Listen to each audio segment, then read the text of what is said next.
नमस्कार दोस्तों, स्वागत है आपके अपने YouTube चैनल संस्कृत अड्डा पर। दोस्तों, आज की जो वीडियो इसमें हम करने वाले हैं बाल विकास एवं शिक्षा शास्त्र से संबंधित महत्वपूर्ण क्वेश्चनों को। और ये जो यहाँ पर हम क्वेश्चन जो करने वाले हैं, आपका जो पूर्व एग्ज़ाम जो हुआ था 2022 में, तो उसमें जो क्वेश्चन पेपर ये आया हुआ था। तो इससे आपको ये भी पता लग जाएगा कि पूर्व जो एग्ज़ाम हुआ है उसमें किस प्रकार के क्वेश्चन आए हुए हैं। और अगर आप हमारी इनसे पहले वाली वीडियो को अगर आप देखना चाहते हैं तो इसे आप हमारे चैनल के प्लेलिस्ट में जाकर देख सकते हैं। और वीडियो शुरू करने से पहले अगर आपने अब तक हमारे चैनल को सब्सक्राइब नहीं किया तो सब्सक्राइब कर लीजिएगा, और आप हमारा जो टेलीग्राम ग्रुप है उसे भी ज्वाइन कर लीजिएगा। इनका जो लिंक है वो आपको इस वीडियो के डिस्क्रिप्शन में मिल जाएगा। तो सबसे पहले जो है यहाँ पर जो बाल विकास एवं शिक्षा शास्त्र जो है इसके जो क्वेश्चन आपको देखने को मिलेंगे।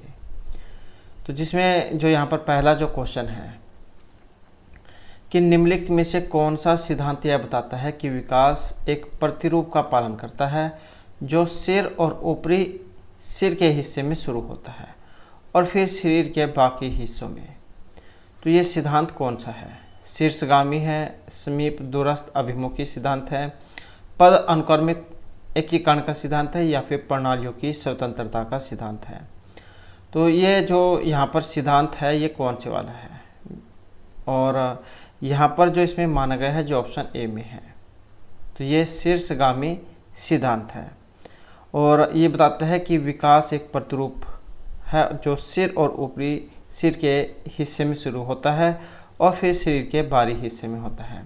विकास जो है ये सिर से पाँव की ओर और जो नाभि है उससे बाहर की ओर होता है। तो ये दोनों ही जो महत्वपूर्ण हैं, इनको भी आप इसके साथ ही याद रखिएगा। उसके बाद जो नेक्स्ट आ जाता है कथन अभिकथन वाला क्वेश्चन है कि कुछ संस्कृतियों में किशोर लड़कियों में मासिक धर्म की शुरुआत का जश्न मनाया जाता है, जबकि अन्य संस्कृतियों में इसे गुप्त रखा जाता है। तो ये सब की अपनी अपनी जो संस्कृति है, तो कहीं पर जो इसको दिखावा करते हैं, कहीं पर नहीं करते हैं। तो विभिन्न सांस्कृतिक संदर्भों में पलने वाले बच्चों के लिए बचपन का अनुभव भिन्न होता है। तो कथन अभिकथन, ये अभिकथन है और ये कारण है। तो कौन से वाला यहाँ पर इसमें सही है? तो ये आपके आंसर हैं। ए और आर दोनों ही सही है। आर ए की सही व्याख्या करता है।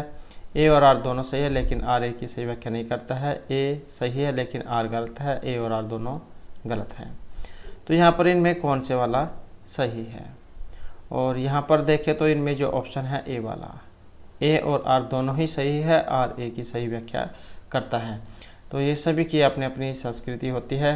जैसे भारत है तो यहाँ पर यहाँ की संस्कृति अलग है, जो दूसरा देश है उनकी अलग है। तो कुछ संस्कृति में किशोर लड़कियों में मासिक धर्म की शुरुआत का जश्न मनाया जाता है और जबकि अन्य में से छुपा कर रखा जाता है।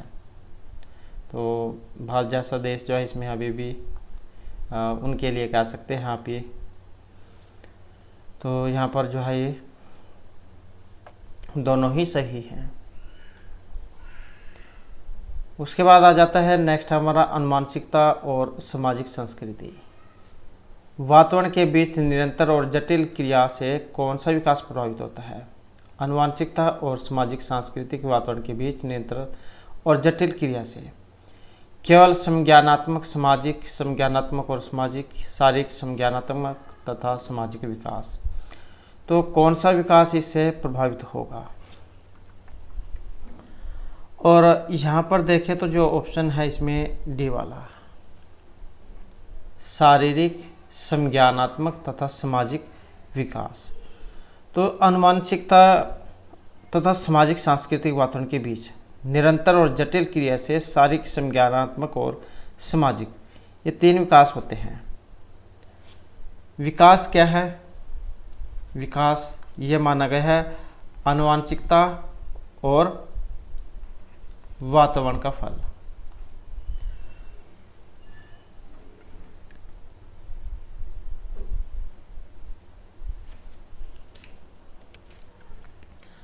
तो इस प्रकार से अनुवांशिकता, सामाजिक, सांस्कृतिक वातावरण के बीच निरंतर और जटिल क्रिया से कौन से विकास होगा? तो ये ऑप्शन डी वाला है यहाँ पर। उसके बाद जो नेक्स्ट आ जाता है प्राथमिक समाजीकरण की संस्था, जबकि द्वितीय समाजीकरण का कारक है। तो इनमें से प्राथमिक समाजीकरण और जो द्वितीय समाजीकरण, परिवार, पड़ोस, परिवार, किताबें, स्कूल धर्म या स्कूल समकक्षी। और यहाँ पर जो इनमें माने गए हैं जो आए हैं ऑप्शन बी वाले, तो परिवार क्या प्राथमिक समाजीकरण संस्था है। बच्चा जो भी कुछ सीखता है वो सबसे पहले अपने परिवार से ही सीखता है, क्योंकि जब बच्चा जन्म लेता है तो एकदम से तो वो स्कूल नहीं जाता है। परिवार का जो माहौल होता है और वहाँ का जो रहन सहन है, जैसे उनका परिवार का माहौल होगा वैसे ही बच्चा सीखेगा, वैसे ही क्रियाएं करेगा। माँ जो है उनको सबसे पहला गुरु माना गया है। तो परिवार क्या है, प्राथमिक समाजीकरण की संस्था है, जबकि किताबें दूसरी समाजीकरण का कारक है। पहले तो जो बच्चा अपने परिवार से सीखेगा, उसके बाद जो जैसी वह किताबें पढ़ेगा। उसके बाद जो नेक्स्ट आ जाता है जीन पियाजे के अनुसार शिक्षक के सबसे महत्वपूर्ण जो गुण है इनमें से क्या है। तो जीन पियाजे के अनुसार अनम्यता और निरंकुशता, अधिकारता और कठोरता, प्रभुत्व और निर्देश, लचीलापन और गतिशीलता। तो जीन पियाजे के अनुसार शिक्षक के सबसे महत्वपूर्ण गुण इनमें से कौन से हैं। और सबसे जो महत्वपूर्ण जो गुण है यहाँ पर जो ऑप्शन आई है डी में, लचीलापन और गतिशीलता। तो ये जीन पियाजे जो है उनके अनुसार है।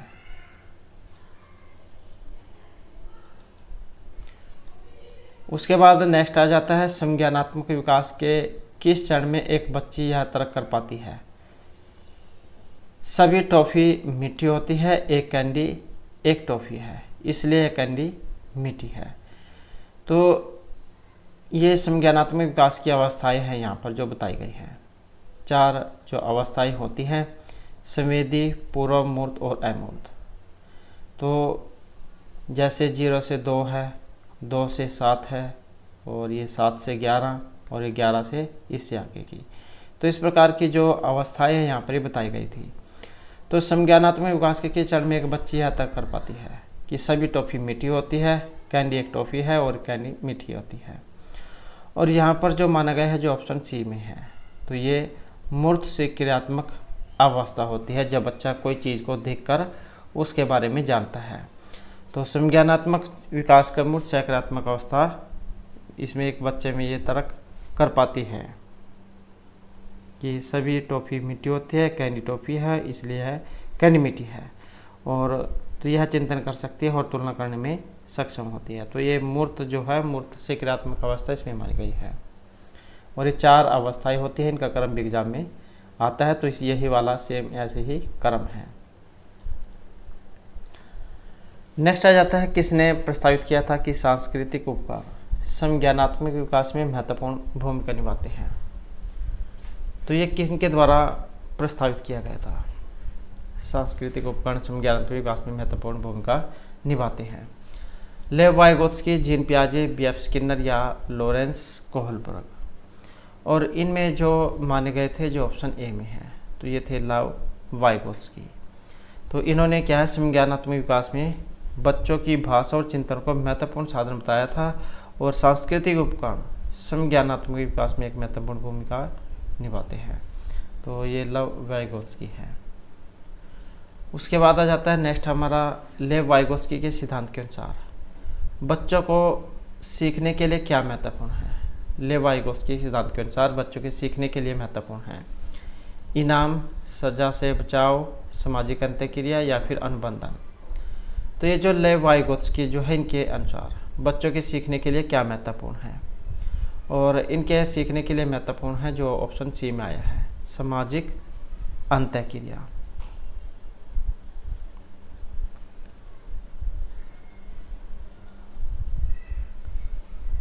उसके बाद जो नेक्स्ट आ जाता है एक प्रगतिशील कक्षा। बच्चे में भागीदारी न्यूनतम करती है।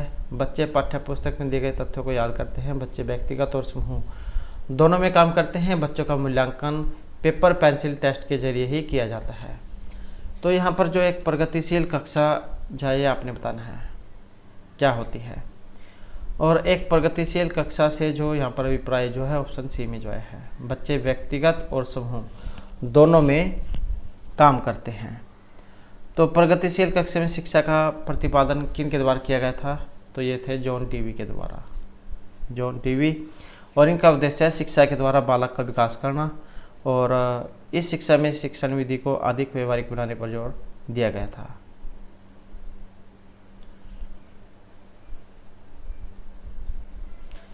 उसके बाद आ जाता है नेक्स्ट क्वेश्चन हमारा,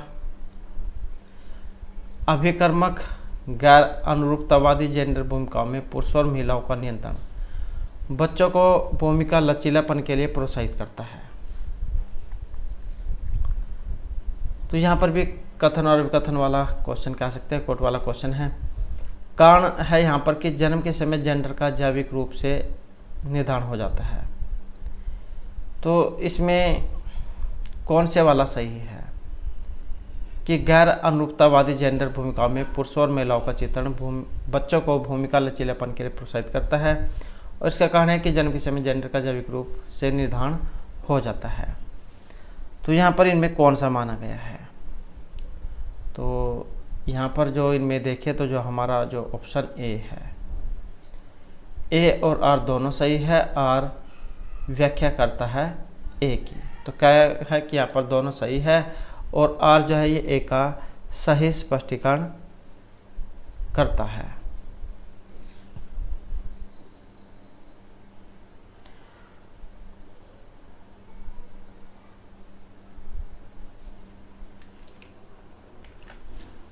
तो यहाँ पर देखें तो जो है इसमें जो ऑप्शन जो हमारा सी जो है यहाँ पर ये माना गया है, ए सही है, लेकिन आर जो है यहाँ पर इसमें गलत है। तो यही है इसका, गैर अनुरूपतावादी जेंडर भूमिका में पुरुष और महिलाओं का चित्रण बच्चों में भूमिका लचीलेपन के लिए प्रोत्साहित करता है। तो इसका जो है ऑप्शन सी रहेगा।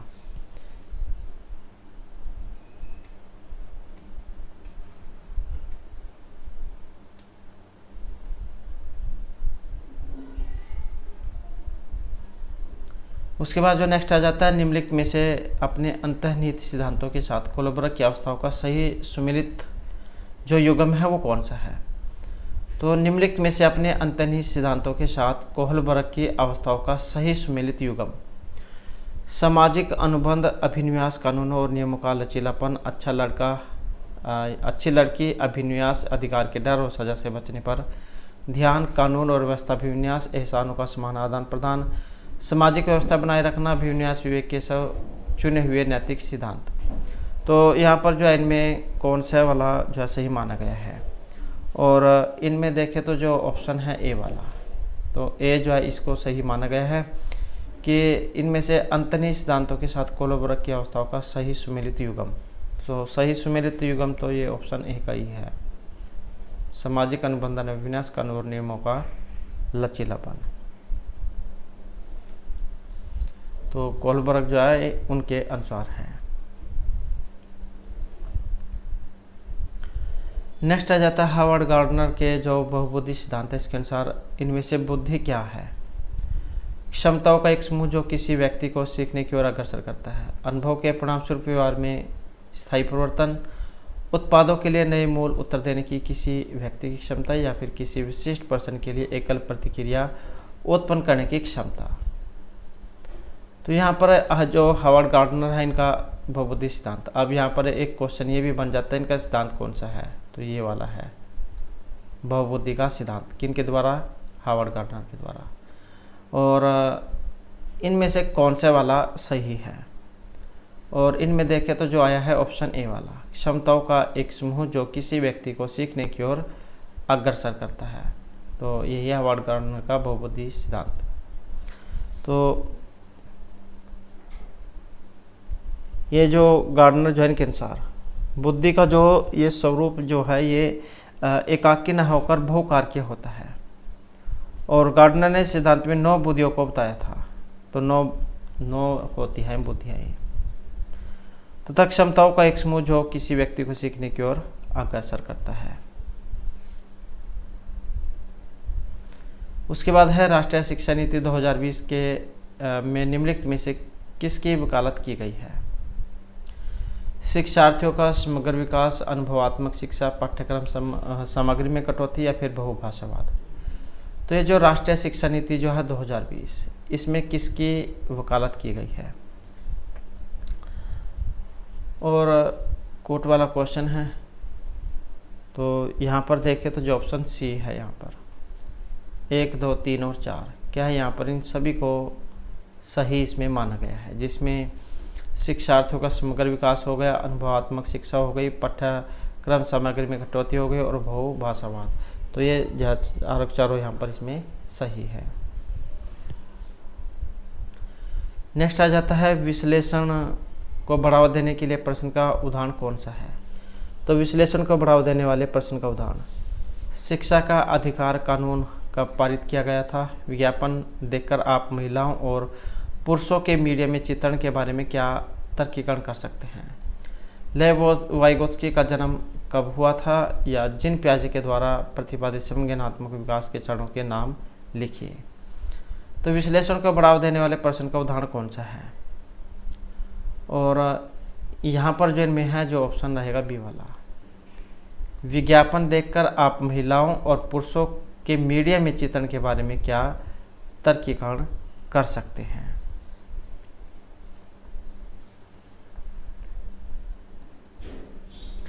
उसके बाद जो नेक्स्ट आ जाता है, सीखने के लिए आकलन में क्या शामिल होता है? सीखने सिखाने से पहले और इसके दौरान व बाद में मूल्यांकन, स्वमूल्यांकन, औपचारिक व अनौपचारिक पद्धतियों का प्रयोग या विद्यार्थियों व शैक्षिक प्रक्रिया पर प्रतिक्रिया। तो सीखने के लिए आकलन में इनमें क्या शामिल है, ये भी जो है यहाँ पर एक कोट वाला क्वेश्चन आप कह सकते हैं। तो सीखने के लिए आकलन का जो संबंध है जो ऑप्शन डी में आया है, 1, 2, 3 और 4 को यहाँ पर सही इसमें माना गया है, जिसमें सीखने सिखाने से पहले, इसके दौरान और बाद में मूल्यांकन होना, स्वमूल्यांकन, औपचारिक व अनौपचारिक पद्धतियों का प्रयोग और विद्यार्थियों व शैक्षणिक प्रक्रिया पर प्रतिक्रिया। तो क्या है, यहाँ पर इन सभी को इसमें माना गया है।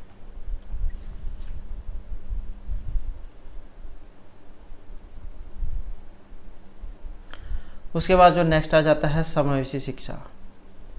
तो ये जो समावेशी शिक्षा का जो सिद्धांत है निम्न में से ये बढ़ावा देता है विद्यार्थियों में अभाव देखने का दृष्टिकोण, दिव्यांगता का चिकित्सा मॉडल, व्यक्तिगत विभिन्नताओं का सम्मान या विद्यार्थियों का पृथक्करण।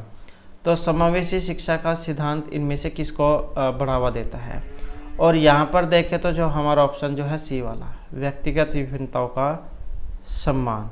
तो समावेशी शिक्षा का सिद्धांत चाहे व्यक्तिगत भिन्नताओं के समान, बाल केंद्रित और विद्यार्थियों के अनुभव को सर्वोपरि मानता है। तो जो ऑप्शन सी वाला यहाँ पर इसमें माना गया है। उसके बाद आ जाता है कौन सा किसी व्यक्ति के सामाजिक संचार कौशल की और मित्र बनाने की क्षमता को महत्वपूर्ण रूप से प्रभावित करता है? संवलीनता, लेखन वैकल्य, प्रमस्तिष्कीय आघात या गतिशील दिव्यांगता। तो कौन सा व्यक्ति के सामाजिक संचार कौशल और मित्र बनाने की क्षमता को महत्वपूर्ण रूप से प्रभावित करता है? और इनमें जो करेगा जो ऑप्शन आया है ए वाला, तो कौन सा है, ये संवलीनता है। संवलीनता जो है इससे किसी व्यक्ति को सामाजिक संचार कौशल और मित्र बनाने की क्षमता का महत्वपूर्ण रूप से ये प्रभावित करता है। उसके बाद जो नेक्स्ट आ जाता है कौन सा लेखन वैकल्य वाले विद्यार्थियों को शामिल करने में बाधा उत्पन्न करेगा? तो इनमें से कौन सा है जो लेखन वैकल्य वाले विद्यार्थियों को शामिल करने में बाधा उत्पन्न करेगा? मूल्यांकन के लिए लिखित कार्य अनिवार्य करना, नोट्स बनाने के लिए विचार साझा करने के अतिरिक्त समय देना, कक्षा के नोट की टाइप हुई प्रतियां उपलब्ध करवाना या कक्षा में ऑडियो रिकॉर्डर या लैपटॉप उपलब्ध करवाना। तो कौन सा यहाँ पर लेखन वैकल्य वाले विद्यार्थियों को शामिल करने में बाधा उत्पन्न करेगा? तो इसमें देखें तो जो ऑप्शन है ए वाला कि मूल्यांकन के लिए लिखित कार्य अनिवार्य करना। तो क्या है, इसी को यहाँ पर माना गया है। लेखन वैकल्य वाले जो विद्यार्थियों को शामिल करने में उसे मूल्यांकन करने के लिए लिखित कार्य न देकर अन्य क्रियाकलाप या मौखिक व्यवस्था से प्रोत्साहित किया जाना चाहिए। उसके बाद है उन विद्यार्थियों के सफल समावेशन के लिए जिन्हें श्रवण बाधिता है, एक शिक्षिका को क्या करना चाहिए? सांकेतिक भाषा के प्रयोग को हतोत्साहित, व्यापक रूप से मौखिक स्पष्टीकरण का प्रयोग करना, व्याख्यान के ऑडियो टेप का प्रावधान या पर्याप्त गैर मौखिक अभिव्यक्तियों का प्रयोग। तो यहाँ पर जो है इनमें कौन से वाला माना गया है? उन विद्यार्थियों के सफल समावेशन के लिए जिन्हें श्रवण बाधिता है, सुनने में कठिनाई कह सकते हैं, तो एक शिक्षिका को क्या करना चाहिए? और यहाँ पर जिनमें माना गया है तो जो आया है ऑप्शन डी वाला, पर्याप्त गैर मौखिक अभिव्यक्तियों का प्रयोग करना। तो उन विद्यार्थियों के सफल समावेशन के लिए जिन्हें श्रवण बाधिता है, एक शिक्षिका को पर्याप्त गैर मौखिक अभिव्यक्तियों का प्रयोग करना चाहिए। उसके बाद नेक्स्ट आ जाता है, निम्नलिखित में से कौन सा विकल्प दी गई विशिष्ट अधिगम वरीयता वाले विद्यार्थियों के समावेशन हेतु यथोचित संयोजन रणनीति का सही युग्म है? श्रवणात्मक लिखित कार्य के आधार पर मूल्यांकन, दृश्य मुख्य रूप से व्याख्यान के माध्यम से वितरित विषय वस्तु, गति संवेदी निष्क्रिय सुनने की अपेक्षा करें, या स्पर्शनीय अधिगम के लिए हाथों द्वारा करके अनुभव। तो यहाँ पर जो है इनमें कौन से वाला माना गया है? तो कौन सा विकल्प दी गई विशिष्ट अधिगम वरीयता वाले विद्यार्थियों के समावेशन हेतु यथोचित संयोजन रणनीति का सही युग्म है? और यहाँ पर देखें तो जो ऑप्शन जो है इसमें जो डी वाला है, स्पर्शनीय अधिगम के लिए हाथों के द्वारा करके अनुभव, तो इसी को क्या है यहाँ पर इसमें माना गया है। उसके बाद नेक्स्ट आ जाता है, इनमें से कौन सा कथन यह दिखाता है फल और सब्जी बेचने वाले के बच्चे अपने साथियों की तुलना में संख्याओं का योग करना जल्दी सीखते हैं? तो कौन सा यह दिखाता है कि फल और सब्जी बेचने वालों के बच्चे अपने साथियों की तुलना में संख्याओं का योग करना जल्दी सीख जाते हैं? सीखना सामाजिक सांस्कृतिक संदर्भ में होता है, सीखना स्कूल के बाहर नहीं हो सकता, पाठ्यचर्या असंदर्भित होनी चाहिए, पाठ्यचर्या केंद्रित होनी चाहिए। तो कौन सा कथन यह दिखाता है? और इसको देखें तो जो ऑप्शन है यहाँ पर ए वाला, सीखना सामाजिक सांस्कृतिक संदर्भ में होता है। तो जैसा वातावरण होता है बच्चे जो है उसी के अनुसार सीखते हैं, क्योंकि जो फल सब्जियाँ बेच जाती हैं तो इसमें क्या है जो तोल मोल करना, पैसे लेना देना, कौन सी वस्तु कितने की है, किलो की है, ग्राम है, तो इस प्रकार की जो बेसिक जो नॉलेज होती है वो बच्चा बाहर से भी सीख सकता है, जरूरी नहीं है कि वो स्कूल के माध्यम से ही उसे सीखे। तो फल और सब्जी बेचने वाले के बच्चे अपने साथियों की तुलना में संख्याओं का योग जल्दी करना सीख जाते हैं। इस कथन के आधार पर स्पष्ट है कि सीखना क्या है, एक सामाजिक सांस्कृतिक संदर्भ में होता है। अर्थात कथन के अनुसार फल और सब्जी बेचने वाले बच्चे अपने अभिभावकों को देखते हैं, वह प्रतिदिन कितनी शीघ्रता से फल व सब्जियों के दाम जोड़ पाते हैं, जिससे योग विधियों को वैधानिक जीवन से जोड़कर सीखते हैं। कहने का अर्थ यह है कि जैसे उनके माता पिता काम करते हैं बच्चे भी उसी का अनुकरण करते हैं, तो बच्चे भी वैसे ही सीखते हैं। नेक्स्ट आ जाता है हमारा यहाँ पर अभिकथन, एक शिक्षिका को बच्चों की, अभिकथन है एक शिक्षिका को बच्चों को कक्षा की चर्चा में सक्रिय भागीदारी की अनुमति नहीं देनी चाहिए। बच्चे ज्ञान का सृजन करने में सक्षम नहीं हैं और ग्रहशील तरीके से सबसे बेहतर सीखते हैं। तो ये अभिकथन है और ये इसका कारण है। तो कौन से वाला इसमें सही है? और इनमें सही कौन सा है जो आया है यहाँ पर ऑप्शन डी में, ए और आर क्या है यहाँ पर दोनों ही क्या ये गलत माने गए हैं। तो एक शिक्षिका जो है इसको बच्चों को कक्षा में चर्चा में सक्रिय भागीदारी देनी चाहिए, जिससे वे स्वप्रेरणा और सहपाठी से चर्चा के द्वारा सीखे और बच्चे स्वयं ज्ञान का सृजन करने में सक्षम होते हैं, न कि ग्रहणशील तरीके से सीखते हैं। तो ये ए और आर दोनों ही क्या यहाँ पर सही नहीं है। नेक्स्ट आ जाता है, एक शिक्षिका को अपनी कक्षा में विद्यार्थियों की सांस्कृतिक विविधता को किस प्रकार देखना चाहिए? सीखने की प्रक्रिया में बाधा, विद्यार्थियों में कमी, अधिगम प्रक्रिया के लिए अप्रासंगिक या गुण जिन्हें बढ़ावा देना है। तो एक शिक्षिका को अपनी कक्षा में विद्यार्थियों की सांस्कृतिक विविधता को किस प्रकार से देखना चाहिए? तो एक शिक्षिका को अपनी कक्षा में विद्यार्थियों की सांस्कृतिक विविधता को इनमें से किस प्रकार से देखा जाना चाहिए? और यहाँ पर देखें तो जो आया है ऑप्शन डी वाला, गुण जिन्हें बढ़ावा देना है। उसके बाद आ जाता है विद्यार्थी अर्थपूर्ण और प्रभावशाली ढंग से सीखते हैं। अगर शिक्षिका शिक्षण अधिगम के लिए डैश दृष्टिकोण का उपयोग करती है। तो विद्यार्थी अर्थपूर्ण और प्रभावी ढंग से सीखते हैं अगर शिक्षिका शिक्षण अधिगम के लिए किसका उपयोग करे, व्यवहारवादी दृष्टिकोण का, रचनात्मक, गैर संदर्भित या यांत्रिक का। और इनमें देखें तो जो है ऑप्शन बी वाला, ऑप्शन बी रचनात्मक। तो विद्यार्थी अर्थपूर्ण और प्रभावशाली ढंग से सीखते हैं अगर शिक्षिका शिक्षण अधिगम के लिए जो रचनात्मक दृष्टिकोण का उपयोग अगर करती है, क्योंकि इसमें विद्यार्थी स्वयं से प्रेरित होकर सीखते हैं। नेक्स्ट आ जाता है निम्नलिखित में से कौन सी स्थिति विद्यार्थियों के अधिगम और चिंतन के लिए सुसाध्य रहेगी। तो इनमें कौन सी स्थिति है जो विद्यार्थियों के अधिगम और चिंतन को सुसाध्य करेगी। ऐसी परिस्थितियां बनाना जहां विद्यार्थी निष्क्रिय श्रोता हो। कक्षा की चर्चा में भागीदारिता को हतोत्साहित करना, विद्यार्थियों को अपने स्वयं के सीखने पर नियंत्रित रखने के लिए प्रतिबंधित करना, विद्यार्थियों को व्यवहारिक गतिविधियां प्रदान करना। तो कौन सी स्थिति है जो विद्यार्थियों के अधिगम और चिंतन को सुसाध्य बनाएगी। और यह है ऑप्शन डी वाली, विद्यार्थियों को व्यवहारिक गतिविधियां प्रदान करना। तो यही जो उनको अधिगम चिंतन को सुसाध्य बनाती है।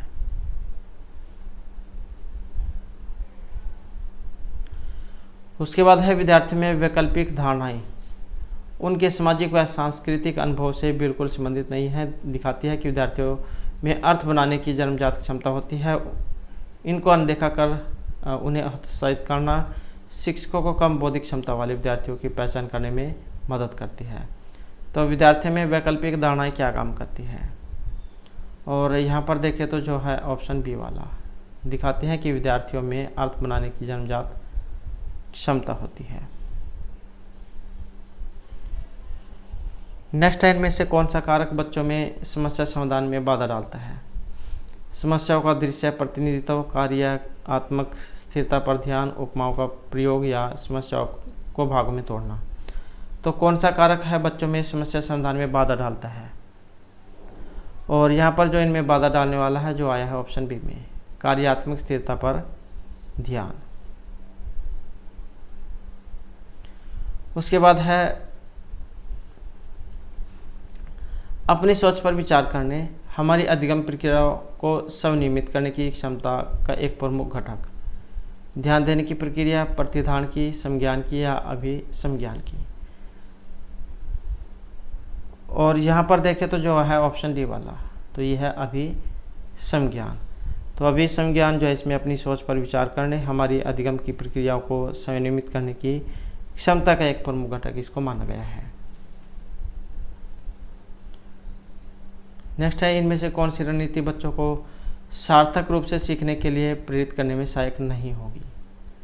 तो यहाँ पर नहीं जो है इसमें पूछा गया है, रणनीति बच्चों को सार्थक रूप से सीखने के लिए प्रेरित करने में सहायक नहीं होगी।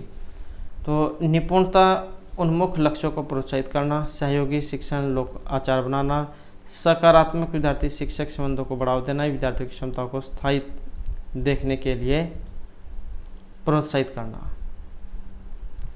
तो कौन सी जो यहाँ पर एक इनमें सहायक नहीं है।